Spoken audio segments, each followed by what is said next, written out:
আপনার কারা? আমরা বরযাত্রী। আরে বরযাত্রী হলে আমার বাসায় হুট করে ঢুকেছেন কেন? আমার বাসায় তো কোনো বিয়ে শাদী লাগে নাই। শ্বশুর আব্বা বিয়ে শাদী লাগে নাই, কিন্তু বিয়ে এবার হবে। এই ছেলে, তুমি আমাকে শ্বশুর আব্বা বলছো কেন? যেদিন যদি আমার হবু বউ হয় তাহলে তো আপনি আমার শ্বশুর আব্বাই। ফালতু কথা বলবা না।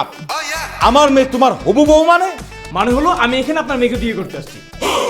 এই যে কাজী সাহেব, উনি বিয়েটা পড়াবেন আর ওরা এই বিয়ের সাক্ষী হবে। তার মানে তো আপনার মেয়ে আমার হবু বউই হলো, তাই না? দাঁড়া। জেরিন, জেরিন, মা এদিকে আয়, চল জলদি আয়। মা দেখ তো। ওরে পাগল, আমাকে ফলো করতে করতে আমার বাসা পর্যন্ত চলে আসছেন। হ্যাঁ চলে আসছি। যাও যাও, তাড়াতাড়ি শাড়ি পরে আসো, আজকেই আমাদের বিয়ে হবে। যাও। এই চুপ। বিয়ে? কিসের বিয়ে? জেরিন, তুই এই ছেলেকে চিনিস? না বাবা, এই ছেলেকে আমি আমার জীবনে কোনোদিনও দেখিনি, আমি তাকে চিনি না। কিন্তু ভুল